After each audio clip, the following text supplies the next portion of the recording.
ವಿದ್ಯಾರ್ಥಿಗಳೇ, ಇಂದು ನಾವು ಕೊನೆಯ ಅಧ್ಯಾಯವನ್ನು ತಿಳ್ಕೊಳ್ಳೋಣ. ಹಾಗಾದರೆ ಆ ಅಧ್ಯಾಯವನ್ನು ತಿಳ್ಕೊಳ್ಳೋದಕ್ಕಿಂತ ಮುಂಚೆ ಕೆಲವೊಂದು ಅಂಶಗಳ ಬಗ್ಗೆ, ಭಾರತದ ಜನಸಂಖ್ಯೆ ಬಗ್ಗೆ ನಿಮ್ಗೆ ಗೊತ್ತಿದೆ. ಎಷ್ಟು ಅಂದಾಜು ಜನಸಂಖ್ಯೆ ಇದೆ, ಎಷ್ಟು ಕೋಟಿ ಇದೆ ಭಾರತದ ಜನಸಂಖ್ಯೆ ಗೊತ್ತಾಯ್ತಾ? ಗೊತ್ತಾಯ್ತು. 138 ಕೋಟಿ ದಾಟಿದೆ. ಎಷ್ಟು? 138 ಕೋಟಿ. ಅದೇ ರೀತಿ ಕರ್ನಾಟಕದಲ್ಲಿ ಅತಿ ಹೆಚ್ಚು ಮಳೆಗಾಲದಲ್ಲಿ ಮಳೆ ಬೀಳುವಂತ ಪ್ರದೇಶ ಎಲ್ಲಿ ಅತಿ ಹೆಚ್ಚು ಮಳೆ ಬೀಳುತ್ತೆ ಅಂತ ಗೊತ್ತೈತೆ ನಿಮಗೆ? ಕರ್ನಾಟಕದಲ್ಲಿ ಯಾರು ಹೇಳಿದ? ಆಲೂರು. ಇದು ಅತಿ ಹೆಚ್ಚು ಮಳೆ ಬೀಳುವಂತ ಪ್ರದೇಶ. ನಮ್ಮ ದೇಶದ ಜನಸಂಖ್ಯೆ 138 ಕೋಟಿಯನ್ನ ದಾಟಿದೆ.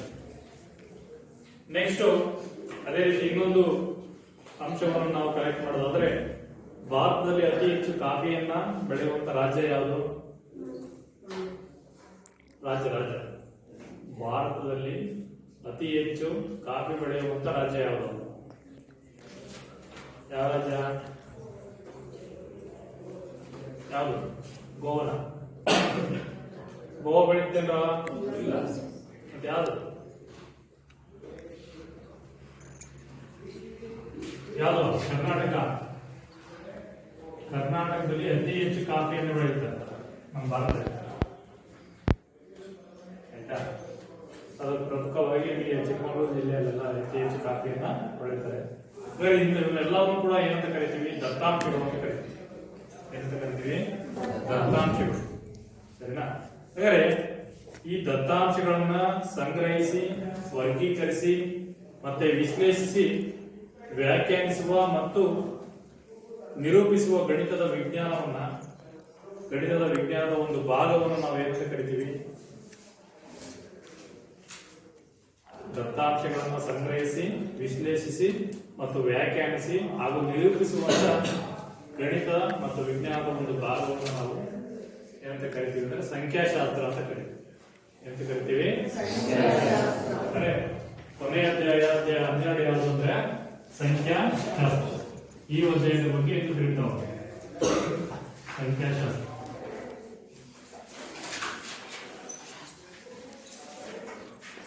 ಸರಿ, ಸಂಖ್ಯಾಶಾಸ್ತ್ರದಲ್ಲಿ ಆಲ್ರೆಡಿ ನಾವು ದತ್ತಾಂಶ ಅಂದ್ರೆ ಏನು, ಆ ದತ್ತಾಂಶಗಳನ್ನು ಸಂಗ್ರಹಿಸೋದು ಹೆಂಗೆ, ಮತ್ತೆ ಅದನ್ನು ಪಟ್ಟಿ ಮಾಡೋದು ಹೆಂಗೆ,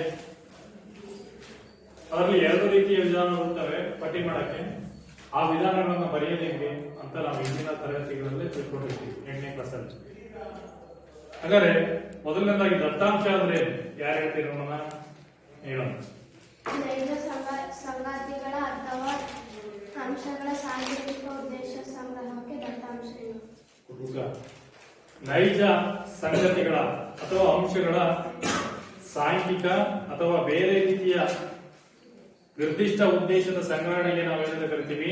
ದತ್ತಾಂಶ. ಅಂದ್ರೆ ಯಾವುದೇ ರೀತಿ ಸಂಬಂಧಪಟ್ಟಂತ ನೈಜ ಸಂಗತಿಗಳು ಅಂದ್ರೆ ನಿಜವಾಗಿ ನಡೆದಿರೋ ಸಂಗತಿಗಳಾಗಿರ್ಬೋದು, ಅಥವಾ ಕೆಲವೊಂದು ಅಂಶಗಳ ಹೇಳಿದ್ರಲ್ಲ ಇವೆಲ್ಲ ಜನಸಂಖ್ಯೆ ಎಷ್ಟಿರ್ತದೆ, ಈ ತರ ದತ್ತಾಂಶಗಳು, ಅವನ್ನೆಲ್ಲವನ್ನೂ ಕೂಡ ಒಂದ್ ಕಡೆ ಜೋಡಿಸಿದೀವಿ ಅಂದ್ರೆ, ಒಂದ್ ಕಡೆ ಕರೆಕ್ಟ್ ಮಾಡಿ ಬರೆದಿದ್ರೆ ಅದಕ್ಕೆ ನಾವು ಏನಂತ ಕರಿತೀವಿ?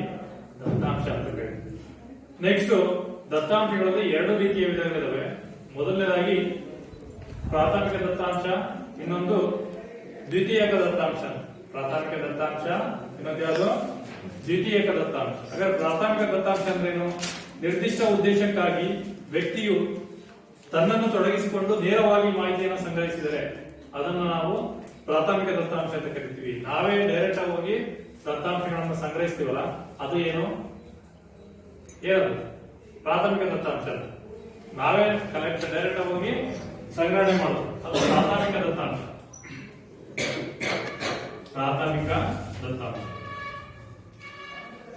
ನೆಕ್ಸ್ಟ್ ಅದೇ ನಾವು ವಾಸ್ತವದಲ್ಲಿ ನೈಜವಾಗಿ ಈಗ ಪ್ರತಿಯೊಂದು ಮನೆಗೆ ವಿಸಿಟ್ ಮಾಡಿ, ಪ್ರತಿಯೊಂದು ಮನೆಯಲ್ಲಿ ಎಷ್ಟು ಜನ ಸದಸ್ಯರಿದ್ದಾರೆ, ಒಂದು ಕುಟುಂಬದಲ್ಲಿ ಎಷ್ಟು ಜನ ಸದಸ್ಯರಿದ್ದಾರೆ ಅಂತ ಕರೆಕ್ಟ್ ಮಾಡಿ ಅಂತ ಬಂದ್ರೆ ನಿಮ್ಮ ಊರಲ್ಲಿ, ಅದನ್ನು ನಾವು ನೈಜ ಸಂಗತಿ ಅಂತ ಕರಿತೀವಿ.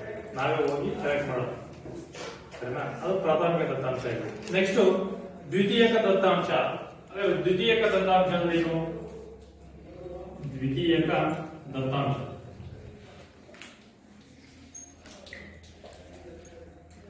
ದ್ವಿತೀಯಕ ದತ್ತಾಂಶ ಅಂದ್ರೆ ನಿರ್ದಿಷ್ಟ ಉದ್ದೇಶಕ್ಕಾಗಿ ವ್ಯಕ್ತಿಯು ಸಂಗ್ರಹಿಸಿದಂತ ದತ್ತಾಂಶಗಳೇನಿರ್ತಾವಲ್ಲ ಅವನ್ನ ಸಂಗ್ರಹಣೆ ಮಾಡೋದು ನಾವು ಅವರಿಂದ ಕಲೆಕ್ಟ್ ಮಾಡೋದು. ಯಾರೋ ಒಬ್ಬ ವ್ಯಕ್ತಿ ಸಂಗ್ರಹಣೆ ಮಾಡಿ ಇಟ್ಟಿರ್ತಾನೆ ಆಲ್ರೆಡಿ, ಅದನ್ನ ನಾವು ಪಡ್ಕೊಳ್ಳೋಂಥದ್ದು.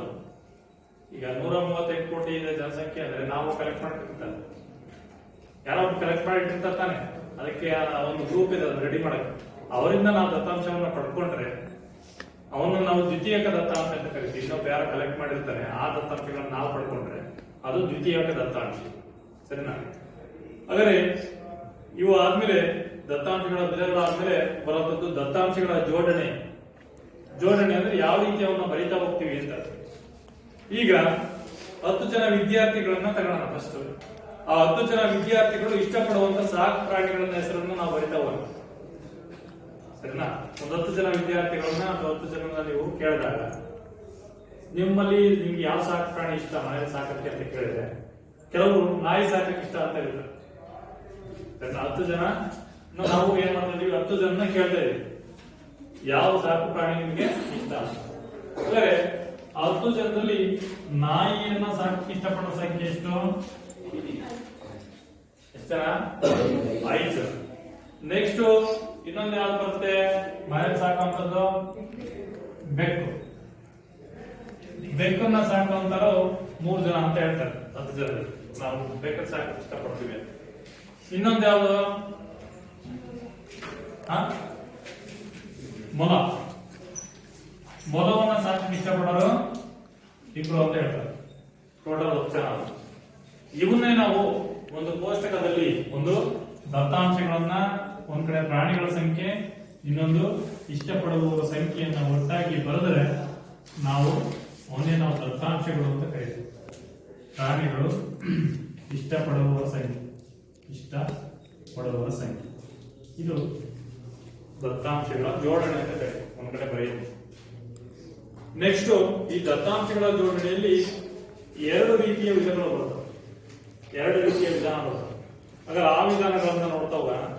ವಿವಿಧ ಪುಸ್ತಕಗಳನ್ನ ವಿದ್ಯಾರ್ಥಿಗಳನ್ನ ಕಲೆಕ್ಟ್ ಮಾಡಿದಾಗ ಆ ವಿವಿಧ, ಈಗ ಎಕ್ಸಾಂಪಲ್ ಕೆಲವೊಂದು ಎತ್ತರಗಳನ್ನ, ಈಗ ಒಂದು 9ನೇ ಕ್ಲಾಸ್ ಅಲ್ಲಿ ಇಷ್ಟು ಜನ ವಿದ್ಯಾರ್ಥಿಗಳಿದ್ದಾರೆ, ಇವರ ಎತ್ತರವನ್ನು ನಾವು ಹೈಟ್ ಕ್ಯಾಲ್ಕುಲೇಟ್ ಮಾಡ್ತೀವಿ. ಟೀಚರ್ ಹೈಟ್ ಕ್ಯಾಲ್ಕುಲೇಟ್ ಮಾಡಿದಾಗ ಎಲ್ಲರೂ ಹೈಟ್ ಎತ್ತರ ಒಂದೇ ರೀತಿ ಇರ್ತಾವ? ಒಬ್ಬೊಬ್ರು ಒಂದು ಹೈಟ್ ಇರುತ್ತೆ. ಸೆಂಟಿಮೀಟರ್ ಸ್ವಲ್ಪ ಕೂಡ ವ್ಯತ್ಯಾಸ ಆಗುತ್ತೆ. ಸೆಂಟಿಮೀಟರ್ ಅಲ್ಲಿ ನಿಮ್ಮನ್ನ ಅಳತೆ ಮಾಡ್ತಾ ಹೋಗ್ತಾರೆ. ಕೆಲವರು 170 ಇರ್ತೀರಿ, ಕೆಲವರು 150 ಇರ್ತೀರಿ, 160 ಇರ್ತೀರಿ, 130 ಆ ತರ ಸೆಂಟಿಮೀಟರ್ ಅಳತೆ ಮಾಡಿದಾಗ ಅವುಗಳನ್ನ ಒಂದ್ ಕಡೆ ಕಲೆಕ್ಟ್ ಮಾಡಿ ಬರೆದ್ವಿ ಅಂದ್ರೆ ಅದನ್ನ ನಾವು ಒಂದ್ ಕಡೆ ಸೆಂಟಿಮೀಟರ್ ಎತ್ತರ, ಇನ್ನೊಂದ್ ಕಡೆ ಆವೃತ್ತಿ ಅಂತ ಕರಿತೀವಿ. ಎಷ್ಟು ಜನ ವಿದ್ಯಾರ್ಥಿಗಳಿದ್ದಾರೆ? ಈಗ ಎಕ್ಸಾಂಪಲ್ 120ರಿಂದ ಸ್ಟಾರ್ಟ್ ಅನ್ಕೋಣ. 120, 100 ಈಗ ಟೋಟಲ್ ಎಷ್ಟು ಜನ ಇದ್ದಾರೆ ಎಲ್ಲಾದ್ರೂ ಬರ್ತಾನೆ ಹೋಗ್ಬೋದು. ಒಬ್ಬ 132 ತಗೊಂಡ್ರೆ, ಒಬ್ಬ 141 ಇದ್ದಾನೆ, ಒಬ್ಬ 150 ಇದ್ದಾನೆ, ಒಬ್ಬ 160 ಇದ್ದಾನೆ, ಒಬ್ಬ 170 ಇದ್ದಾನೆ, ಒಬ್ಬ 171 ಇದ್ದಾನೆ. 1, 2, 3, 4, 7, 8 ಬರೆಯೋದು. ಇಷ್ಟು ವಿದ್ಯಾರ್ಥಿಗಳ ಎತ್ತರಗಳನ್ನ ಬರೆದು ಈಗ 120ರ ಅಂತರ್ನ 125 ಇರೋದೇ ಇಬ್ಬರು ಇರ್ಬೋದಲ್ಲ. ಅವಾಗ ಆವೃತ್ತಿ ಏನಾಗುತ್ತೆ ಅಂದ್ರೆ 2 ಒತ್ತಡ ಇದೆ. 132 ಇರೋನು ಸೆಂಟಿಮೀಟರ್ ಒಬ್ಬನೇ ಇದ್ದಾನೆ. 141 ಇರೋದು ಒಂದು 3 ಜನ ಇದ್ದಾರೆ. 150 ಇರೋದು ಒಂದು ಒಬ್ಬ ಇದ್ದಾನೆ ಅನ್ಕೋಣ. 160 ಇರೋದು ಒಂದು ಇಬ್ಬರು, 170 ಇರೋ ಒಬ್ಬ, 171 ಒಬ್ಬ, 175 ಒಬ್ಬ. ಈ ತರ ಇದನ್ನ ಆವೃತ್ತಿ ಕಾಲ ಅಂತ ಹೇಳ್ತೀವಿ. ಇದನ್ನ ಕೊಟ್ಟಿರುವಂತ ದತ್ತಾಂಶ ಏನಿರುತ್ತೆ ಅದು ಏನ್ ಎತ್ತರ ಇರುತ್ತೋ ಎತ್ತರ ಅಂತ ಬರ್ಕೊಂತೀವಿ. ಇದು ಆವೃತ್ತಿ. ಆವೃತ್ತಿ ಅಂದ್ರೆ ಎಷ್ಟು ಜನ ವಿದ್ಯಾರ್ಥಿಗಳಿದ್ದಾರೆ ಅದಕ್ಕೆ ಸಂಬಂಧಪಟ್ಟಂತೆ.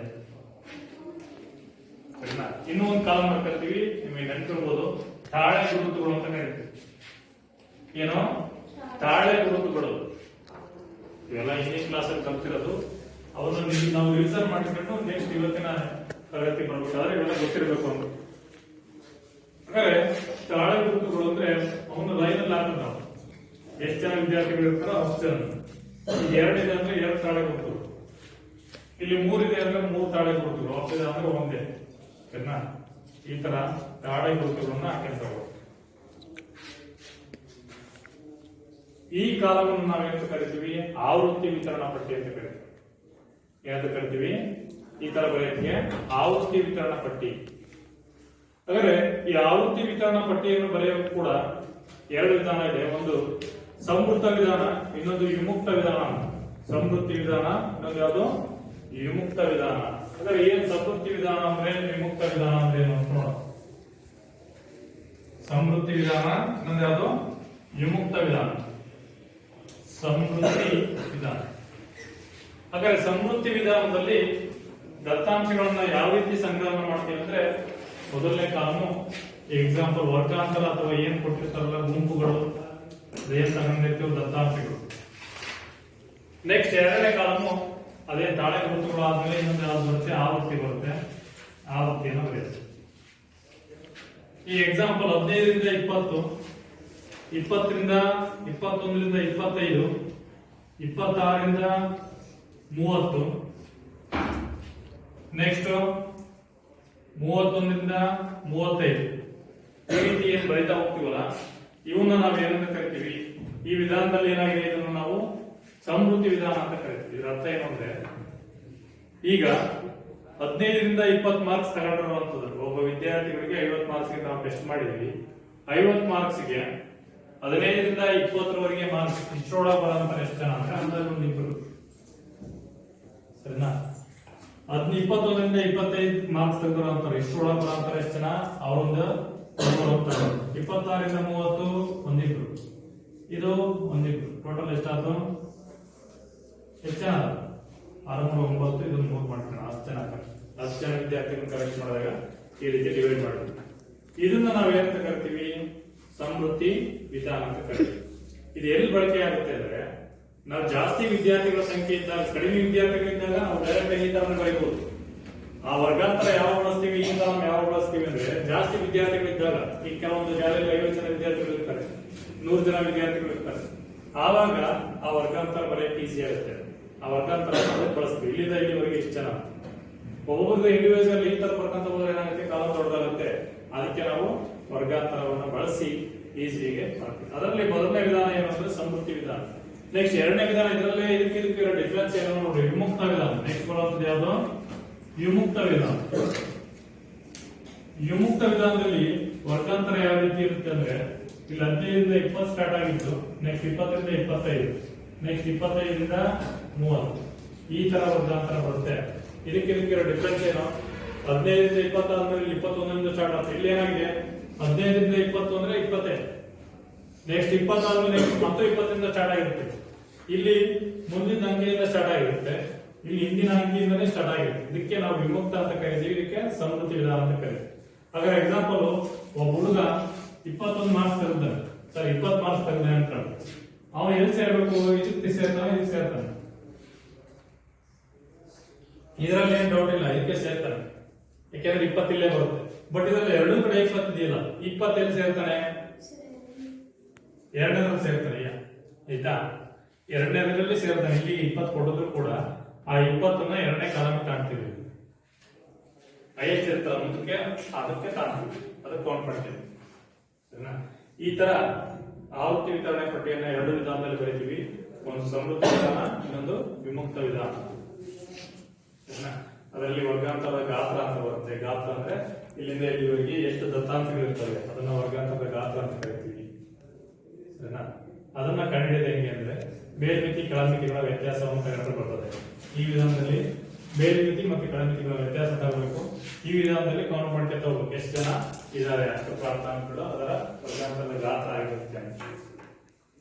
ಇವೆಲ್ಲವನ್ನು ತಿಳ್ಕೊಂಡಾದ್ಮೇಲೆ ನಾವು ಇವತ್ತಿನ ಈ ನಿಮ್ಮ ನೈತ್ರಲ್ಲಿ ಇರುವಂತಹ ಸಂಖ್ಯಾಶಾಸ್ತ್ರದಲ್ಲಿ ನಾವೇನ್ ತಿಳ್ಕೋಬೇಕು ಅಂದ್ರೆ, ದತ್ತಾಂಶಗಳನ್ನ ನಕ್ಷೆಯಲ್ಲಿ ಪ್ರತಿನಿಧಿಸುವುದು. ಈಗ ದತ್ತಾಂಶಗಳನ್ನು ತಿಳ್ಕೊಂಡಿಲ್ಲ, ಇಲ್ಲಿವರೆಗೆ ವಿತರಣಾ ಪಟ್ಟಿ ಏನು ಅಂತ ಗೊತ್ತಾಯ್ತು. ಈಗ ಡೈರೆಕ್ಟ್ ವಿತರಣಾ ಪಟ್ಟಿ ಅವನೇ ಕೊಟ್ಟಿರ್ತಾನೆ, ಈ ತರ ವಿತರಣಾ ಪಟ್ಟಿ ಕೊಟ್ಟಿರ್ತಾನೆ ವರ್ಗಾಂತರದ್ದು. ಅದನ್ನು ಬಳಸ್ಕೊಂಡು ನಾವೇನ್ ಮಾಡಬೇಕು, ನಕ್ಷೆಯಲ್ಲಿ ದತ್ತಾಂಶಗಳನ್ನು ಗುರುತು ಮಾಡೋದು ಹೆಂಗೆ. ಆ ನಕ್ಷೆಯಲ್ಲಿ ಗುರುತು ಮಾಡಕ್ಕೆ 3 ವಿಧಾನಗಳಿದಾವೆ. ಪೇಜ್ ನಂಬರ್ ನಿಮಗೆ 69ರಲ್ಲಿದೆ. ಮೊದಲನೇದು ಸ್ತಂಭ ಲೇಖಗಳು, ಎರಡನೇದು ಆಪ್ಷನ್ ಬಿ ಹಿಸ್ಟೋಗ್ರಾಮ್ಗಳು ಅಥವಾ ಆಯತ ಚಿತ್ರಗಳು ಅಂತ ಕರಿತೀವಿ, ಆಪ್ಷನ್ ಸಿ ಆವೃತ್ತಿ ಬಹುಭುಜಾಕೃತಿಗಳು. ಸರಿನಾ? ಅದರ ಮೊದಲನೇದು ಸ್ತಂಭ ಲೇಖಗಳು ಅಂದ್ರೆ ಏನು? ಏನು ಸ್ತಂಭ ಲೇಖಗಳು ಅಂದ್ರೆ, ದತ್ತಾಂಶಗಳನ್ನ ಸ್ತಂಭದ ಚಿತ್ರದ ಮೂಲಕ ಪ್ರತಿನಿಧಿಸುವುದು. ಸ್ತಂಭಗಳ ರೂಪದಲ್ಲಿ ನಾವು ದತ್ತಾಂಶಗಳನ್ನ ಪ್ರತಿನಿಧಿಸಿದ್ರೆ ಅದನ್ನು ನಾವು ಏನಂತ ಕರಿತೀವಿ, ಸ್ತಂಭ ಲೇಖ ಅಂತ ಕರಿತೀವಿ. ಸ್ತಂಭಗಳು ಯಾವ ರೀತಿ ಇರ್ತವೆ ಅಂದ್ರೆ ಸಮ ಗಾತ್ರದಲ್ಲಿ ಮತ್ತು ಎರಡು ಸ್ತಂಭಗಳ ನಡುವೆ ಅಂತರ ಸೇಮ್ ಆಗಿರುತ್ತದೆ. ಎರಡು ಸ್ತಂಭಗಳನ್ನ ಅಥವಾ ಕಂಬಗಳ ರೂಪದಲ್ಲಿ ಏನ್ ಬರೆದಿರ್ತೀವಿ ಅವುಗಳ ನಡುವಿನ ಅಂತರ ಏನಾಗಿರ್ತದೆ ಈಕ್ವಲ್ ಆಗಿರ್ಬೇಕು. ಆ ತರ ನಾವು ಕಂಬಗಳ ರೂಪದಲ್ಲಿ ಏನ್ ಮಾಡ್ತೀವಿ ಆ ನಕ್ಷೆಯನ್ನ ಗುರುತು ಮಾಡ್ತೀವಿ. ನೀವು ಪೇಜ್ ನಂಬರ್ 70 ಇದೆ ನೋಡ್ರಿ. ಪೇಜ್ ನಂಬರ್ 70 ಅದರ ಚಿತ್ರ ಇದೆ ಸರಿನಾ. ಕಂಬಗಳ ರೂಪದಲ್ಲಿ ಯಾವ ರೀತಿ ದತ್ತಾಂಶಗಳನ್ನ ಗುರುತು ಮಾಡಿದೀವಿ ಅಂತ ಅದೇ ಸ್ತಂಭ ಲೇಖಗಳು.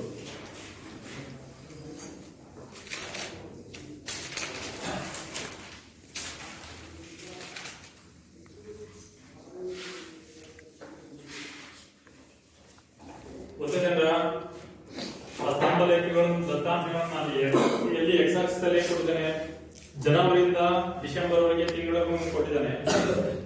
ಮೇಲ್ಭಾಗದಲ್ಲಿ ವೈ ಆಕ್ಸಿಸ್ ಅಲ್ಲಿ ಕೊಟ್ಟಿದ್ದಾನೆ ವಿದ್ಯಾರ್ಥಿಗಳ ಸಂಖ್ಯೆ. ಇದರ ಅರ್ಥ ಏನು ಅಂದ್ರೆ 9ನೇ ತರಗತಿಯ ನಿರ್ದಿಷ್ಟ ವಿಭಾಗದ 40 ವಿದ್ಯಾರ್ಥಿಗಳ ಹುಟ್ಟಿದ ತಿಂಗಳನ್ನ ಕೇಳಿ ಪಡೆದ ದತ್ತಾಂಶಗಳಿಂದ ಈ ಕೆಳಗಿನ ನಕ್ಷೆಯನ್ನು ತಯಾರಿಸಲಾಯಿತು.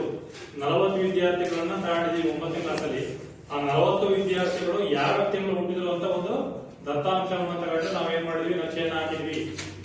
ಎಕ್ಸ್ ಆಕ್ಸಿಸ್ ಅಲ್ಲಿ ಹುಟ್ಟಿದ ತಿಂಗಳು, ವೈ ಆಕ್ಸಿಸ್ ಅಲ್ಲಿ ವಿದ್ಯಾರ್ಥಿಗಳ ಸಂಖ್ಯೆಯನ್ನ ಕೊಟ್ಟು ನಿಮಗೆ ಅಲ್ಲಿ ನಕ್ಷೆಯನ್ನು ರಚನೆ ಮಾಡಿದ್ದೇನೆ ಅಲ್ವಾ. ಒಂದು ಎಕ್ಸ್ ಆಕ್ಸಿಸ್ ಇನ್ನೊಂದು ವೈ ಆಕ್ಸಿಸ್. ಜನವರಿಯಿಂದ ಸ್ಟಾರ್ಟ್ ಆಗಿದೆ ನಿಮಗೆ. ಒಂದೊಂದು ಸೆಂಟಿಮೀಟರ್ಗೆ ಒಂದೊಂದನ್ನ ನಾವು ನಕ್ಷೆಯಲ್ಲಿ ನಿಮಗೆ ಗ್ರಾಫ್ ಇರುತ್ತಲ್ಲ ಆ ಗ್ರಾಫ್ ಅಲ್ಲಿ ಸೆಂಟಿಮೀಟರ್ಗೆ ಒಂದೊಂದನ್ನ ಕಾಲಮನ್ನ ಗುರುತು ಮಾಡ್ತಾ ಹೋಗಿ ದತ್ತಾಂಶಗಳನ್ನು ನಾವೇನ್ ಮಾಡಬಹುದು ಗುರುತು ಮಾಡಬಹುದು. ಈ ತರ ಪ್ರತಿಯೊಂದು ಕಾಲಮನ್ನ ಬರೀತಾ ಹೋಗಿದ್ದಾರೆ. ಜನವರಿ, ಈ ತರ ಫೆಬ್ರವರಿ, ನೆಕ್ಸ್ಟ್ ಬರುತ್ತೆ ಯಾವುದು ಮಾರ್ಚ್, ನೆಕ್ಸ್ಟ್ ಇದಾದ್ಮೇಲೆ ಏಪ್ರಿಲ್, ನೆಕ್ಸ್ಟ್ ಮೇ, ಈ ತರ ಎಲ್ಲಿವರೆಗೆ ಅಪ್ ಟು ಡಿಸೆಂಬರ್ ವರೆಗೆ. ಇಲ್ಲಿ ವೈ ಆಕ್ಸಿಸ್ ಅಲ್ಲಿ ಸಂಖ್ಯೆಗಳು 1, 2, 3, 4, 5, 6 ಈ ರೀತಿ ವಿದ್ಯಾರ್ಥಿಗಳ ಸಂಖ್ಯೆಗಳನ್ನ ಎಷ್ಟು ಜನ ವಿದ್ಯಾರ್ಥಿಗಳು ಅಲ್ಲಿ ಮೊದಲನೇ ಜನವರಿ ತಿಂಗಳಲ್ಲಿ ಎಷ್ಟು ಜನ ವಿದ್ಯಾರ್ಥಿಗಳನ್ನ ಕೊಟ್ಟಿದ್ದಾನೆ, ಎಷ್ಟು ಜನ ವಿದ್ಯಾರ್ಥಿಗಳು ಹುಟ್ಟಿದಾರೆ ಅಂತ ಕೊಟ್ಟಿದ್ದಾನೆ. ಜನವರಿ ತಿಂಗಳಲ್ಲಿ ಎಷ್ಟು ಜನ ವಿದ್ಯಾರ್ಥಿಗಳು ಹುಟ್ಟಿದಾರೆ ಅಂತ ಕಾಲಮನ್ನ ಎಕ್ಸ್ಟೆಂಡ್ ಎಲ್ಲಿವರೆಗೆ ಮಾಡಿದಾನೆ, ಎಲ್ಲಿವರೆಗೆ ಕೊಟ್ಟಿದ್ದಾನೆ 3 ವರೆಗೆ ಇದ್ದಾನೆ. 3 ಜನ ವಿದ್ಯಾರ್ಥಿಗಳು ಜನವರಿ ಹುಟ್ಟಿದ್ರು ಅಂತ. ಎಷ್ಟು ಜನ ವಿದ್ಯಾರ್ಥಿಗಳು 3 ಜನ. ನೀವು ಜನವರಿ ಹುಟ್ಟಿರೋದು ಎಷ್ಟು ಜನ ಹೇಳ್ಬೇಕು ಅಂತ ನೋಡೋದು. ಎಷ್ಟು ಜನ ಹುಟ್ಟಿದ್ದೀರಿ ಜನವರಿಯಲ್ಲಿ? ಜನವರಿ ತಿಂಗಳು ಯಾರು ಹುಟ್ಟಿದ್ದೀರಾ? ಒಬ್ಳು ಮಾತ್ರ. ಅಲ್ಲೇ ಜನ 40 ಜನ ತಗೊಂಡಿದ್ರು, 3 ಜನ ಹುಟ್ಟಿದ್ದಾರೆ. ನೆಕ್ಸ್ಟ್ ಫೆಬ್ರವರಿ ತಿಂಗಳಲ್ಲಿ ಎಷ್ಟು ಜನ ಹುಟ್ಟಿದ್ದಾರೆ ಅಂತ ನೋಡಿದ್ರೆ 4 ಯೂನಿಟ್ಗೆ ಕಾಲಮ್ ಇದೆ. ಫೆಬ್ರವರಿಯಲ್ಲಿ ಎಷ್ಟು ಜನ ವಿದ್ಯಾರ್ಥಿಗಳು? 4 ಯೂನಿಟ್ಗೆ ನಾವೇನ್ ಮಾಡ್ತಿದ್ವಿ ಇಲ್ಲಿ ಕೋರ್ಸ್ ಕೊಟ್ಟರು 4 ಯೂನಿಟ್ಗೆ. ಅದರಿಂದ 4 ವಿದ್ಯಾರ್ಥಿಗಳು ಫೆಬ್ರವರಿ ಹುಟ್ಟಿದ್ರು. ನಿಮ್ಮಲ್ಲಿ ಎಷ್ಟು ಜನ ಫೆಬ್ರವರಿ ಇರೋದು? ಒಬ್ರು ಮಾತ್ರ. ಇನ್ನು ಫೆಬ್ರವರಿ ಒಟ್ಟು ಎಷ್ಟು ವಿದ್ಯಾರ್ಥಿಗಳು? 3 ವಿದ್ಯಾರ್ಥಿಗಳು ಬಂದ್ರು. ಅಲ್ಲಿ ಎಷ್ಟು ವಿದ್ಯಾರ್ಥಿಗಳು? 4 ವಿದ್ಯಾರ್ಥಿಗಳು. ಈ ತರ ಸ್ತಂಭಗಳ ರೂಪದಲ್ಲಿ, ಸ್ತಂಭ ಅಂದ್ರೆ ಏನು? ನಿರ್ದಿಷ್ಟ ಅಂತರ, ಇಲ್ಲಿಂದ ಇಲ್ಲಿಗೆ 1 ಸೆಂಟಿಮೀಟರ್ ಅಂತರ ಇದೆ. ಇಲ್ಲಿಂದ ಇಲ್ಲಿ ನಿರ್ದಿಷ್ಟ ಅಂತರದ ರೂಪದಲ್ಲಿ ಸ್ತಂಭಗಳ ರೂಪದಲ್ಲಿ ದತ್ತಾಂಶಗಳನ್ನು ಗುರುತು ಮಾಡ್ತಾ ಹೋಗ್ತದೆ. ಎಕ್ಸ್ ಆಕ್ಸಿಸ್ ಅಲ್ಲಿ ತಿಂಗಳು, ವೈ ಆಕ್ಸಿಸ್ ಅಲ್ಲಿ ವಿದ್ಯಾರ್ಥಿಗಳ ಸಂಖ್ಯೆಯನ್ನು ಏನ್ ಮಾಡೋದಕ್ಕೆ ಗುರುತು ಮಾಡೋದಕ್ಕೆ ನಾವೇಂತ ಕರಿತೀವಿ? ಸ್ತಂಭ ಲೇಖಗಳು ಅಂತ ಕರಿತೀವಿ. ಸರಿನಾ? ಗೊತ್ತೇನ್ರ? ನೆಕ್ಸ್ಟ್ ಎರಡನೇ ಬರುವಂತದ್ದು ಇನ್ನೊಂದು ಯಾವುದು? ಹಿಸ್ಟೋಗ್ರಾಮ್ಗಳು ಅಥವಾ ಆಯತ ಚಿತ್ರಗಳು ಅಂತ ಕರಿತೀವಿ. ಹಿಸ್ಟೋಗ್ರಾಮ್ಗಳು ಅಥವಾ ಆಯತ ಚಿತ್ರಗಳು. ಅದಕ್ಕೆ ನಿಮಗೆ ಪೇಜ್ ನಂಬರ್ 72 ಮತ್ತೆ 73 ಎರಡರಲ್ಲೂ ಕೂಡ ಇದೆ. 73 ಚಿತ್ರ ಇದೆ. ಹಿಸ್ಟೋಗ್ರಾಮ್ ರಚನೆ ಮಾಡೋದು ಹೆಂಗೆ ಅಂತ. ಹಿಸ್ಟೋಗ್ರಾಮ್ ಅಂದ್ರೆ ಇದು ಕೂಡ ಸ್ತಂಭ ಲೇಖದಂತೆ ಇರುವಂತ ನಕ್ಷೆ. ಆದ್ರೆ ಇದು ನಿರಂತರ ಆವೃತ್ತಿ ವಿತರಣಾ ಪಟ್ಟಿಯನ್ನ ಬಳಕೆ ಮಾಡಿಕೊಂಡು ಇದನ್ನು ನಾವು ಗುರುತು ಮಾಡ್ತಾ ಹೋಗ್ತೀವಿ. ಅಂದ್ರೆ ಸ್ತಂಭಗಳ ನಡುವೆ ಗ್ಯಾಪ್ ಇರಬಾರ್ದು. ಇಲ್ಲಿ ಗ್ಯಾಪ್ ಇದೆಯಲ್ಲ, ಈ ಗ್ಯಾಪ್ ಇರಬಾರ್ದು. ಒಂದಕ್ಕೊಂದು ಕೂಡಿರ್ತಾವ. ಆಯ್ತಾ? ಆ ಸ್ತಂಭಗಳು ಒಂದಕ್ಕೊಂದು ಕೂಡಿದ್ರೆ ಅದನ್ನೇ ನಾವು ಹಿಸ್ಟೋಗ್ರಾಮ್ ಅಂತ ಕರಿತೀವಿ. ನಿಮಗೆ ಪೇಜ್ ನಂಬರ್ 73 ಕೊಟ್ಟಿದ್ದಾನೆ. ಒಂದು ಕಡೆ ತೂಕಗಳು, ಇನ್ನೊಂದು ಕಡೆ ವಿದ್ಯಾರ್ಥಿಗಳ ಸಂಖ್ಯೆಯನ್ನ ಕೊಟ್ಟಿದ್ದಾನೆ. ಎಷ್ಟು ತೂಕ ಹೊಂದಿರ್ತಾರೆ ವಿದ್ಯಾರ್ಥಿಗಳು, ಅದು ಎಡಭಾಗದಲ್ಲಿ ಯಾವುದೋ ಎಕ್ಸ್ ಆಕ್ಸಿಸ್ ಅಲ್ಲಿ, ವೈ ಆಕ್ಸಿಸ್ ಅಲ್ಲಿ ಎಷ್ಟು ಜನ ವಿದ್ಯಾರ್ಥಿಗಳು ಇದ್ದಾರೆ. ಸರಿನಾ? ಅದಕ್ಕೆ ಸಂಬಂಧಪಟ್ಟಂತೆ ನಾವು ಬರುವಂತೆ ಯಾವುದು ಹಿಸ್ಟೋಗ್ರಾಫ್, ನಮ್ಮ ಲೇಖನದಲ್ಲಿ ಬರುವ ಹಿಸ್ಟೋಗ್ರಾಫ್.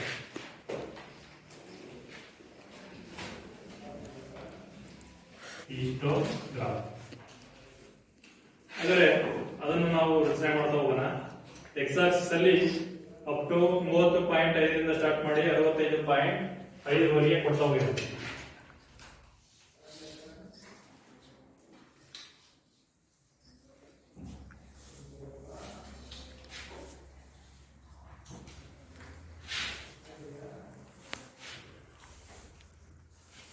ಅಲ್ವಾ?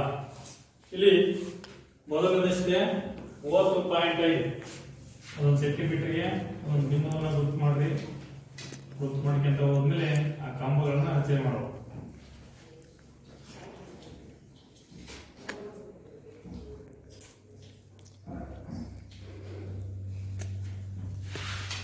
ಒಂದನೇದು 30.5, ಎರಡನೇದಷ್ಟು 35, 5 ಜಾಸ್ತಿ ಮಾಡ್ಕೊಂತ ಹೋಗುದು 35.5, ನೆಕ್ಸ್ಟ್ 40.5, 45.5, 50.5, 55.5, 60.5, ಲಾಸ್ಟ್ ಎಷ್ಟು 65.5 ಅಲ್ವಾ?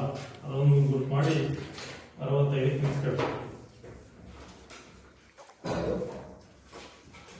ಇದು ಎಕ್ಸ್ ಆಕ್ಸಿಸ್. ವೈ ಆಕ್ಸಿಸ್ ಅಲ್ಲಿ 2, 4 ಪ್ರತಿಯೊಂದು ಸೆಂಟಿಮೀಟರ್ಗೆ ವಿದ್ಯಾರ್ಥಿಗಳ ಸಂಖ್ಯೆ 2, 4, 6 ಈ ರೀತಿ ಕೊಡ್ತಾ ಹೋಗಿದೆ. ಎಲ್ಲಿವರೆಗೆ ಗುರುತು ಮಾಡಿದ್ದಾರೆ? 2, 4, 6, 8, 10, 12, 14 ಮತ್ತೆ 16. ಎಡಭಾಗದಲ್ಲಿ ಎಕ್ಸ್ ಆಕ್ಸಿಸ್ ಅಲ್ಲಿ ತೂಕಗಳು, ವೈ ಆಕ್ಸಿಸ್ ಅಲ್ಲಿ ವಿದ್ಯಾರ್ಥಿಗಳ ಸಂಖ್ಯೆ, ತೂಕಗಳು ಇದು ಕೆಜಿಗಳಲ್ಲಿ. ನೆಕ್ಸ್ಟ್ ವೈ ಆಕ್ಸಿಸ್ ಅಲ್ಲಿ ಏನೋ ವಿದ್ಯಾರ್ಥಿಗಳ ಸಂಖ್ಯೆ ತಾನೆ, ವಿದ್ಯಾರ್ಥಿಗಳ ಸಂಖ್ಯೆಗಳು. ಈಗ ಮೊದಲನೇ ಕಾಲಮ್ 30.5 ರಿಂದ 35.5 ಒಳಗೆ ತೂಕ ಇರುವಂತ ಎಷ್ಟು ಜನ ಇದ್ದಾರೆ? 9 ಜನ ಇದ್ದಾರೆ. ಎಷ್ಟು ಜನ? 9 ಜನ ಇದ್ದಾರೆ. ಅಂದರೆ 30.5 ರಿಂದ 35.5 ಒಳಗೆ ಇರುವಂತಹ ವಿದ್ಯಾರ್ಥಿಗಳ ಸಂಖ್ಯೆ 9 ಅಂದ್ರೆ 8 ಮತ್ತೆ 10 ನಡುವೆ ಬರುತ್ತೆ. ಅದರ ನೀಟಿಗೆ ನಾವೇನ್ ಮಾಡಬೇಕು? ಕಾಲಮ್ನ ಹಾಕಬೇಕು.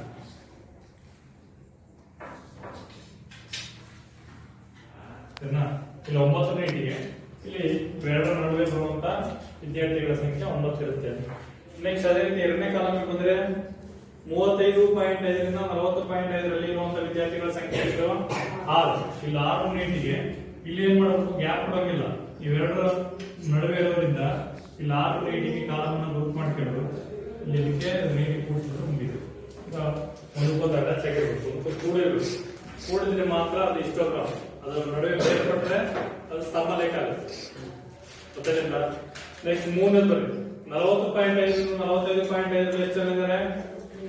15 ಜನ ಇದ್ದಾರೆ. ಎಷ್ಟು ಜನ? 15 ಜನ. 15 ಜನ ಅಂದ್ರೆ 14 ಮತ್ತೆ 16 ನಡುವೆ ಅದರ ನೀಟಿಗೆ ಕಾಲಮ್ ಹಾಕಬೇಕು. ಈ ಕಡೆ 45.5 ನೀಟಿಗೆ, ಇಲ್ಲಿ 15 ನೀಟಿಗೆ, ಇಲ್ಲಿ 40.5, 45.5 ನೀಟಿಗೆ. ಈ ತರ ಪ್ರತಿಯೊಂದು ದತ್ತಾಂಶಗಳನ್ನ ಏನ್ ಮಾಡಿದಾನೆ ಅಲ್ಲಿ ನಕ್ಷೆ ಮೂಲಕ ಗುರುತು ಮಾಡೋದಕ್ಕೆ ನಾವು ಹಿಸ್ಟೋಗ್ರಾಮ್ ಅಂತ ಕರಿತೀವಿ. ಇದನ್ನೇ ಹಿಸ್ಟೋಗ್ರಾಮ್. ಗೊತ್ತಾಯ್ತಾ? ಈ ತರ ಕೋಷ್ಟಕ ಕೊಟ್ಟಾಗ ನಾವು 2 ರೀತಿ ರಚನೆ ಮಾಡಬಹುದು. ಒಂದು ಸ್ತಂಭ ಲೇಖ ರಚನೆ ಮಾಡಬಹುದು, ಇನ್ನೊಂದು ಯಾವುದು ಹಿಸ್ಟೋಗ್ರಾಮ್ ಕೂಡ ರಚನೆ ಮಾಡಬಹುದು. ಅದಕ್ಕೆ ಇದಕ್ಕೂ ವ್ಯತ್ಯಾಸ ಹೆಂಗೆ ಅಂದ್ರೆ ನಮಗಲ್ಲಿ ಕೋಷ್ಟಕ ನೋಡಿದಾಗಲೇ ಗೊತ್ತಾಗುತ್ತೆ. ಕಂಟಿನ್ಯೂಟಿ ಇತ್ತು ಅಂದ್ರೆ ನೋಡಿ 30.5 ತೂಕಗಳಲ್ಲಿ ಕೊಟ್ಟಿದ್ದಾನೆ. 30.5 ರಿಂದ 35.5 ನೆಕ್ಸ್ಟ್ 35 ರಿಂದ ಸ್ಟಾರ್ಟ್ ಆಗಿದೆ. ಅದೇ ನೀವು ಇದಕ್ಕೆ ಬಂದ್ರೆ ಸ್ತಂಭ ಲೇಖಕ್ಕೆ ಬಂದ್ರೆ ಅಲ್ಲೇನೋ ಇದೆ, ನಡುವೆ ಗ್ಯಾಪ್ ಇರುತ್ತೆ ಒಂದರಿಂದ ಒಂದಕ್ಕೆ. ನೆಕ್ಸ್ಟ್ ಇದಾದ್ಮೇಲೆ 3ನೇದು ಆವೃತ್ತಿ ಬಹುಭುಜಾಕೃತಿ ಅಂತ. ಯಾವುದು? ಆಯ್ತಾ? ಹಿಸ್ಟೋಗ್ರಾಮ್ ಆದ್ಮೇಲೆ ಬರುತ್ತದೆ ಯಾವುದು? ಆವೃತ್ತಿ ಬಹುಭುಜಾಕೃತಿ. ಏನು ಆವೃತ್ತಿ ಬಹುಭುಜಾಕೃತಿ ಅಂದ್ರೆ ಹಿಸ್ಟೋಗ್ರಾಮ್ಗಳ ಆಯತಗಳ ಮೇಲ್ಭಾಗದ ಮಧ್ಯಬಿಂದುಗಳನ್ನ ಅನುಕ್ರಮವಾಗಿ ರೇಖಾಖಂಡಗಳಿಂದ ಸೇರಿಸಬೇಕು. ಸೇರಿಸಿದಾಗ ಮೊದಲ ವರ್ಗಾಂತರದ ಮೊದಲು, ಕೊನೆಯ ವರ್ಗಾಂತರದ ನಂತರ 0 ಆವೃತ್ತಿ ವರ್ಗಾಂತರಗಳು ಇವೇ ಎಂದು ಭಾವಿಸಿ ಮಧ್ಯ ಬಿಂದುಗಳನ್ನ ಜೋಡಿಸಬೇಕು. ಇದರ ಅರ್ಥ ಏನು ಅಂದ್ರೆ ಮಧ್ಯ ಬಿಂದುಗಳನ್ನ ಗುರುತು ಮಾಡ್ಕೊಂತ ಹೋಗೋದು. ಏನು ಹಿಸ್ಟೋಗ್ರಾಮ್ ಈಗ ಹೇಳ್ತೀವಿ ಅಂದ್ರೆ ಇದಕ್ಕೆ ಮಧ್ಯ ಬಿಂದುವನ್ನ ಗುರುತು ಮಾಡ್ಕೊಂತ ಹೋಗೋದು. ಎಕ್ಸಾಕ್ಟ್ ಇಲ್ಲಿಂದ ಇಲ್ಲಿಗೆ ಮಧ್ಯ ಇರುತ್ತೋ ಮಧ್ಯ ಬಿಂದುವನ್ನ ಗುರುತು ಮಾಡ್ಬೇಕು. ಇವನ್ನ ಜೋಡಿಸ್ಕೊಂತ ಹೋಗೋದು. ಇಲ್ಲಿಂದ ಅಂದ್ರೆ ನೋಡಿ ಇವೆರಡು ನಡುವೆ ಒಂದು ಮಧ್ಯ ಬಿಂದು ಇರುತ್ತಾ ಇಲ್ಲಿ, ನೆಕ್ಸ್ಟ್ ಇವೆರಡು ನಡುವೆ ಒಂದು ಮಧ್ಯ ಬಿಂದು ಇರುತ್ತಾ, ಅವಷ್ಟನ್ನು ಕೂಡಿಸ್ಕೊಂತ ಹೋಗೋದು. ಫಸ್ಟ್ ಇಲ್ಲಿಂದ ಇಲ್ಲಿ ಡಾಟೆಡ್ ಲೈನ್ ಅಲ್ಲಿ, ಇಲ್ಲಿಂದ ಇಲ್ಲಿ, ನೆಕ್ಸ್ಟ್ ಇಲ್ಲಿಂದ ಇಲ್ಲಿಗೆ ಎರಡನೇ ಬಿಂದುವಿನಿಂದ ಮೂರನೇ ಬಿಂದುವಿಗೆ, ನೆಕ್ಸ್ಟ್ ಮೂರರಿಂದ ನಾಲ್ಕನೇ ಬಿಂದುವಿಗೆ, ನೆಕ್ಸ್ಟ್ ನಾಲ್ಕರಿಂದ ಐದನೇ ಬಿಂದುವಿಗೆ. ಗೊತ್ತಾಯ್ತಾ? ಇದನ್ನೇ ನಾವು ಆವೃತ್ತಿ ಬಹುಭುಜಾಕೃತಿ ಅಂತ ಕರಿತೀವಿ. ಆ ನಡುವಿನ ಬಿಂದುಗಳನ್ನ ರೇಖೆಗಳಿಂದ ಸೇರಿಸ್ತಾ ಹೋಗ್ತೀವಿ. ಅದನ್ನೇ ಆವೃತ್ತಿ ಹಿಸ್ಟೋಗ್ರಾಮ್ ಮೇಲೆ ರಚನೆ ಮಾಡೋದು ಆವೃತ್ತಿ ಬಹುಭುಜಾಕೃತಿ. ಗೊತ್ತಾಯ್ತಿಲ್ಲ? ಇವನ್ನ ತಿಳ್ಕೊಂಡಾದ್ಮೇಲೆ ಈ ಮೂರು ಅಂಶಗಳನ್ನ, ಮೂರು ವಿಧಗಳು ಗೊತ್ತಾಯ್ತು. ದತ್ತಾಂಶಗಳನ್ನ ಯಾವ ರೀತಿ ರಚನೆ ಮಾಡೋದು. ಈಗ ಇವುಗಳ ಆಧಾರದ ಮೇಲೆ ಅಭ್ಯಾಸ ಇದೆ. ಅಭ್ಯಾಸ ತೆಗಿರಿ. ಅಭ್ಯಾಸ 12.1 ತೆಗಿರಿ. ಕ್ವಶ್ಚನ್ ನಂಬರ್ 1 ಹೋದ್ರೆ 12.1 ಕ್ವಶ್ಚನ್ ನಂಬರ್ 1.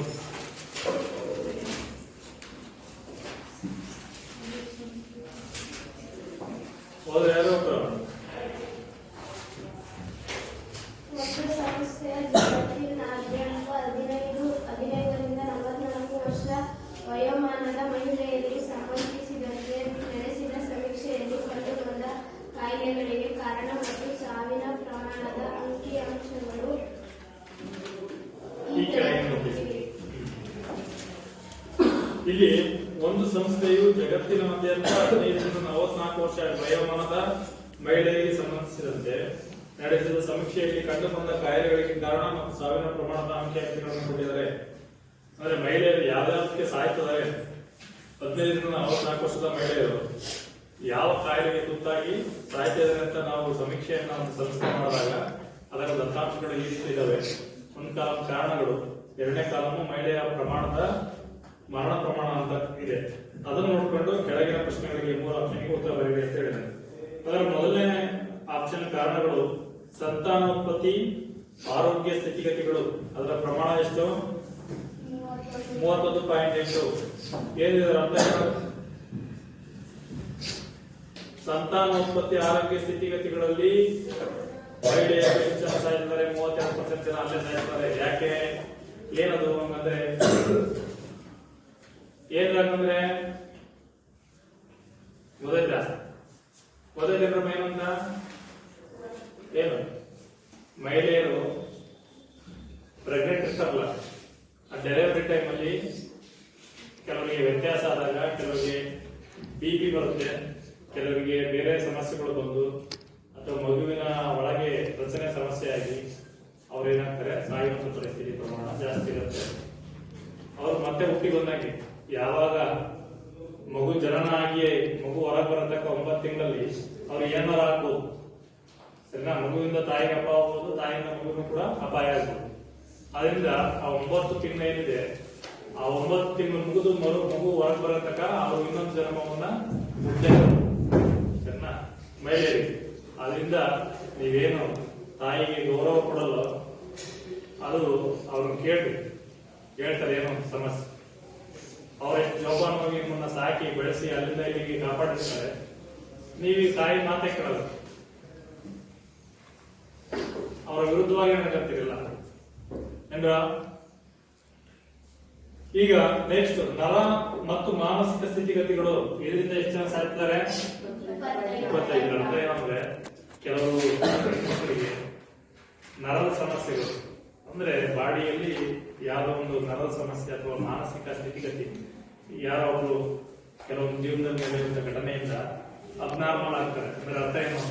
ನಾರ್ಮಲ್ ಆಗಿ ಅವ್ರು ಮಾತಾಡಕ್ಕಾಗಲ್ಲ. ಸರಿನಾ? ಅವ್ರು ನೀವೇನೋ ಮಾತಾಡಿದ್ರೆ ಅದನ್ನ ಕೇಳ್ಕೊಳ್ಳೋ ಪರಿಸ್ಥಿತಿ ಇರೋಲ್ಲ, ಅಥವಾ ಅವ್ರೇನೋ ಮಾತಾಡ್ತಾರೆ ಅಂತ ಅಬ್ನಾರ್ಮಲ್ಗಳು ಇರ್ತಾರಲ್ಲ, ಅದರಿಂದನೇ ಎಷ್ಟೋ ಜನ ಸಾಯ್ತಾರೆ. ಅವರ ನರದ ಒಳಗೆ ಬ್ರೈನಲ್ಲಿ ಎಲ್ಲಾ ಪ್ರತಿಯೊಂದು ನರನ್ನು ಕರೆಕ್ಟ್ ಇದ್ರೆ ಮಾತ್ರ ಮನುಷ್ಯ ಬದುಕಿರ್ತಾನೆ. ಒಂದು ನರ ವ್ಯತ್ಯಾಸ ಆಯ್ತು ಅಂದ್ರೆ ಅವನು ಅಬ್ನಾರ್ಮಲ್ ಆಗ್ತಾನೆ. ಗೊತ್ತಾಯ್ತಾ? ಬ್ರೈನ್ ಅಲ್ಲಿರುವಂತಹ ಅಷ್ಟು ನರಗಳು ಕರೆಕ್ಟ್ ಇರ್ಬೇಕು ನಮಗೆ. ಯಾವುದೋ ಒಂದು ಮಿಸ್ ಮ್ಯಾಚ್ ಆಯ್ತು ಅಂದ್ರೆ ನೀವು ಹುಟ್ಟುವಾಗ ಅಥವಾ ಹುಟ್ಟಿದ ಮೇಲೆ ಅದು ಬೆಳವಣಿಗೆ ಆದಾಗ ಗೊತ್ತಾಗಿರುತ್ತೆ ಏನೋ ಅಂತ. ಡಾಕ್ಟರ್ ಕೂಡ ಕಂಡುಹಿಡಿಯಕ್ಕಾಗಲ್ಲ. ಮಗು ಹೊರಗೆ ಬಂದಾಗ ಅವನಿಗೆ ಏನ್ ಸಮಸ್ಯೆ ಇದೆ ಅಂತ ಕನಿಷ್ಠ 5 ರಿಂದ 10 ವರ್ಷ ಬೇಕು ಕಂಡುಹಿಡಿಯಕ್ಕೆ. ಅವಾಗ ಕಾಣಿಸ್ತಂತ ಒಂದೊಂದೇ ಸಮಸ್ಯೆ ಅವ್ನು ಕರೆಕ್ಟ್ ಇದಾನಲ್ಲ ಅಂತ. ಕೆಲವು ಮಕ್ಕಳು ಹುಟ್ಟಿದಾಗ ಚೆನ್ನಾಗಿರ್ತಾವ, ಒಂದು 5 ವರ್ಷ ಆದ್ಮೇಲೆ ಅವ್ರ ಬೆಳವಣಿಗೆ ಕುಂಠಿತಾಗ್ತದೆ. ಡಾಕ್ಟರ್ ತಗೋ ಚೆಕ್ ಮಾಡಿದಾಗ ಇವನು ನೋಡಪ್ಪ ನರ ವೀಕ್ನೆಸ್ ಇದೆ, ಇವ್ನು ಬೆಳೆಯಕ್ಕಾಗಲ್ಲ, ಇವ್ನ ಮೇಲೆ ಹಿಂಗೆ ಅಂತ. ಕೆಲವರು ಕುಬ್ಜಿರ್ತಾರೆ ನೋಡಿದಿರ, ಕುಳ್ಳಿರ್ತಾರೆ, ಕೆಲವರು ಅಂಗವಿಕಲರಾಗಿರ್ತಾರೆ, ಹುಟ್ಟಿನಿಂದನೇ ಅಂಗವಿಕಲರು, ಕೆಲವರು ಬುದ್ಧಿಮಾಂದ್ಯರಾಗಿರ್ತಾರೆ. ಹುಟ್ಟಿದಾಗ ಚೆನ್ನಾಗಿರ್ತಾರೆ, ಸ್ವಲ್ಪ ದಿವಸಕ್ಕೆ ಬುದ್ಧಿಮಾಂದ್ಯರಾಗ್ತಾರೆ. ಅವೆಲ್ಲ ನರ ವೀಕ್ನೆಸ್ ಸಮಸ್ಯೆ, ಅವರ ಮಾನಸಿಕ ಸಮಸ್ಯೆಗಳು, ಅವರ ಜೀನ್ಸ್ ಇಂದ ಕೂಡ ಬಂದಿರ್ಬೋದು. ಅಥವಾ ಮಹಿಳೆಯು ಪ್ರೆಗ್ನೆನ್ಸಿ ಟೈಮ್ ಅಲ್ಲಿ ಏನಾದ್ರು ಸಮಸ್ಯೆ ಆಗಿ ಎಲ್ಲೋ ಬಿದ್ದಿರ್ತಾಳೆ, ಅದು ಹೊಡೆತ ಬಿದ್ದು ಅವತ್ತು ಕೂಡ ಆಗಿರ್ತದೆ. ಈ ತರ ಸಮಸ್ಯೆಗಳಿಂದ ಸುಮಾರು 25% ಜನ ಸಾಯ್ತಿದ್ದಾರೆ. ಗಾಯಗಳು, ನಾನಾ ರೀತಿಯ ಗಾಯಗಳಿಂದ ಸಾಯ್ತಿದ್ದಾರೆ ಅಲ್ವಾ? ಅದೆಷ್ಟು ಜನ? 25%. ಹೃದಯ ಸಂಬಂಧಿ ಸ್ಥಿತಿಗಳು ಅಂದ್ರೆ ಹಾರ್ಟ್ ಅಟ್ಯಾಕ್ ಇಂತಹ ಸಮಸ್ಯೆಗಳಿಂದ 4%. ಉಸಿರಾಟದ ಸ್ಥಿತಿಗತಿಗಳು ಅಂದ್ರೆ ಉಸಿರಾಡಕ್ಕಾಗಲ್ಲ, ಯಾವ್ದೋ ಒಂದು ಶ್ವಾಸಕೋಶ ಸಮಸ್ಯೆ ಇರುತ್ತೆ, ಅದರಿಂದ 4% ಜನ. ಇತರ ಕಾರಣಗಳು ಅಂದ್ರೆ ನಾನಾ ಸಮಸ್ಯೆಗಳಿರ್ತಾವೆ, ಆಕ್ಸಿಡೆಂಟ್ ಆಗಿರ್ಬೋದು, ಇನ್ನೊಂದಾಗಿರ್ಬೋದು, ಬೇರೆ ಕಾರಣಗಳು. ಮೇಲಿನ ಮಾಹಿತಿಯನ್ನು ನಕ್ಷೆಯ ಮೂಲಕ ಪ್ರತಿನಿಧಿಸಿ ಅಂತ ಹೇಳಿದ್ರೆ ಅವನ್ನ ನಾವು ಏನ್ ಮಾಡಬೇಕು? ನಕ್ಷೆಯ ಮೂಲಕ ಪ್ರತಿನಿಧಿಸಬೇಕು. ಜಗತ್ತಿನಾದ್ಯಂತ ಮಹಿಳೆಯರ ಅನಾರೋಗ್ಯ ಮತ್ತು ಸಾವಿಗೆ ಯಾವ ಸ್ಥಿತಿಗತಿ ಮುಖ್ಯ ಕಾರಣವಾಗಿದೆ ಅದನ್ನ ನಕ್ಷೆ ರಚನೆ ಮಾಡಾದ್ಮೇಲೆ ಆ 2ನೇ ಆಪ್ಷನ್ಗೆ 3ನೇ ಆಪ್ಷನ್ಗೆ ನಾವು ಉತ್ತರವನ್ನು ನೀಡಬಹುದು. ಎಕ್ಸ್ ಆಕ್ಸಿಸ್ ಅಲ್ಲಿ ಎಷ್ಟು ಕಾರಣಗಳು? 6 ಕಾರಣಗಳಿಗೆ 6 ಕಾಲವನ್ನು ಹಾಕೋಣ ಎಕ್ಸ್ ಆಕ್ಸಿಸ್ ಅಲ್ಲಿ. ವೈ ಆಕ್ಸಿಸ್ ಅಲ್ಲಿ ಅದರ ಉತ್ತರವನ್ನ ಬರಿತಾ ಹೋಗೋಣ.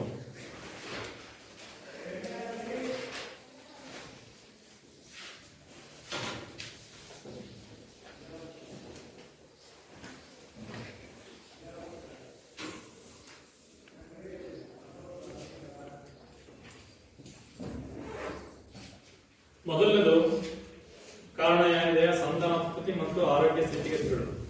ಅದು ಮೊದಲನೇ ಕಾಲಮ್ ಇಲ್ಲಿಂದ ಇಲ್ಲಿ, 2ನೇ ಕಾಲಮ್ ಇದು, 3ನೇ ಕಾಲಮ್, 4ನೇ ಕಾಲಮ್. ಒಟ್ಟು ಎಷ್ಟು ಕಾಲಮ್ ಬರ್ಬೇಕಂದ್ರೆ 6 ಕಾಲಮ್ಗಳು ಬರ್ಬೇಕು. ಎಷ್ಟು ಕಾಲಮ್? 6 ಕಾಲಮ್. 1 2 3 4 ಆಯ್ತು. ಇನ್ನ 2 ಕಾಲಮ್ನ ಬುಕ್ ಮಾಡ್ಕೊಂಡು ಆಯ್ತಾ? ಒಟ್ಟು 6 ಕಾಲಮ್. ಈಗ ವೈ ಆಕ್ಸಿಸ್ ಅಲ್ಲಿ ಏನ್ ಬುಕ್ ಮಾಡೋದು ನಾವು? ಮಹಿಳೆಯ ಮರಣದ ಪ್ರಮಾಣ ಅದನ್ನ 0 ಇಂದ ಅಪ್ ಟು ಲಾಸ್ಟ್ ಎಲ್ಲಿವರೆಗೆ ನಮ್ಗೆ ಐಎಚ್ ಇರೋದು 31.8 ಇದೆ. ಅಪ್ ಟು ನಾವು 35 ತನಕ ಬುಕ್ ಮಾಡ್ತೀವಿ. ಪ್ರತಿಯೊಂದಕ್ಕೂ 5 ರೈಸ್ ಮಾಡ್ತಾ ಹೋಗೋದು. 5 10 15 ಸರಿನಾ? 15 ಆದ್ಮೇಲೆ 20 25 30 35 ತನಕ.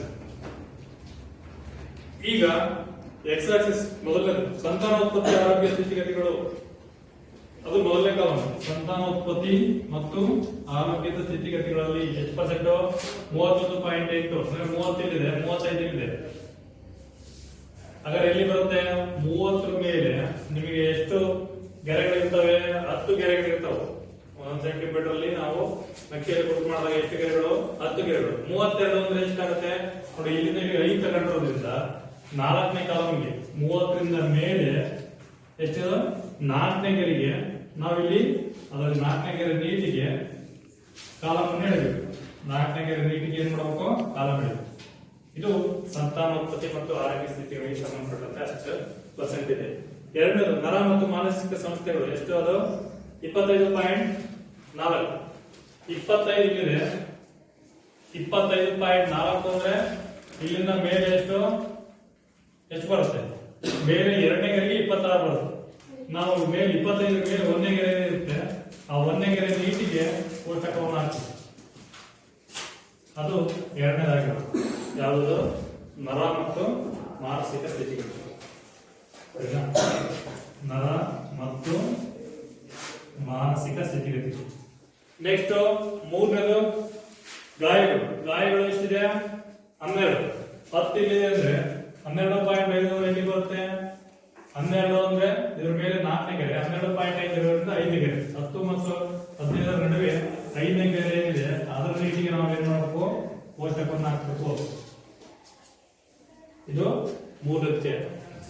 4ನೇದೇನು? ಹೃದಯ ಸಂಬಂಧಿ ಸ್ಥಿತಿಗತಿಗಳು 4.3 5 ಇದೆ 4 ಅಂದ್ರೆ ಇದ್ರ ಮೇಲೆ 0 ಇಂದ ಮೇಲೆ ಎಷ್ಟನೇ ಗೆರೆ 8ನೇ ಗೆರೆ 8ನೇ ಗೆರೆ ನೀಟಿಗೆ ನಾವೇನ್ ಮಾಡಬೇಕು ಅದನ್ನ ಹೇಳ್ತೀವಿ. ನೆಕ್ಸ್ಟ್ 4.1 ಇದು ಕೂಡ ಸೇಮ್ ಅದೇ ಅದರ ನೀಟಿಗೆ ಬರುತ್ತೆ ಆಯ್ತಾ, ಇವೆರಡು ಸೇಮ್ ಬರುತ್ತೆ. ನೆಕ್ಸ್ಟ್ ಲಾಸ್ಟ್ ಒನ್ 22.0 22 ಎಲ್ಲಿ ಬರುತ್ತೆ 20 ಮೇಲೆ 4ನೇ ಗೆರೆ 20 ಮೇಲೆ ಎಷ್ಟನೇ ಗೆರೆ 4ನೇ ಗೆರೆ ನೀಟಿಗೆ ಕಾಲಂ ಬರುತ್ತೆ 20 ಮೇಲೆ ಆಯ್ತಾ.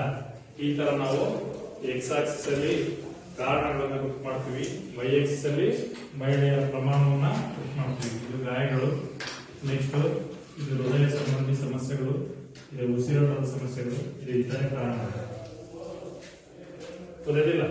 ಈ ತರ ನಾವು ಸ್ತಂಭಲೇಖ ಅಂತ ಕರಿತೀವಿ. ಏನಂತ ಕರಿತೀವಿ? ಸ್ತಂಭಲೇಖ. ಕೊಟ್ಟಿರೋ ದತ್ತಾಂಶಗಳನ್ನ ಬಳಕೆ ಮಾಡಿಬಿಟ್ಟು ಸ್ತಂಭಲೇಖವನ್ನು ರಚನೆ ಮಾಡಿದ್ವಿ. ಗೊತ್ತಾಯ್ತಾ? ಗೊತ್ತಾಯ್ತಿಲ್ಲ? ಈ ತರ ನೀವು ಯಾವುದೇ ದತ್ತಾಂಶಗಳನ್ನ ಕೊಟ್ಟಾಗ ಸ್ತಂಭಲೇಖ ರಚನೆ ಮಾಡ್ತಿರಲ್ಲ, ಅಭ್ಯಾಸದಲ್ಲಿ ಇನ್ನೂ ಕೆಲವು 2 ಲೆಕ್ಕ 2 ಲೆಕ್ಕ 3 ಲೆಕ್ಕ ಇದೆಯಲ್ಲ ಅದು ಕೂಡ ಸ್ತಂಭಲೇಖ ರಚನೆ ಮಾಡಕೈತೆ. ಅದನ್ನ ಮನೆ ಬಿಡಿಸ್ಕೊಂಡ್ಬಿಡ್ತಿರಲ್ಲ.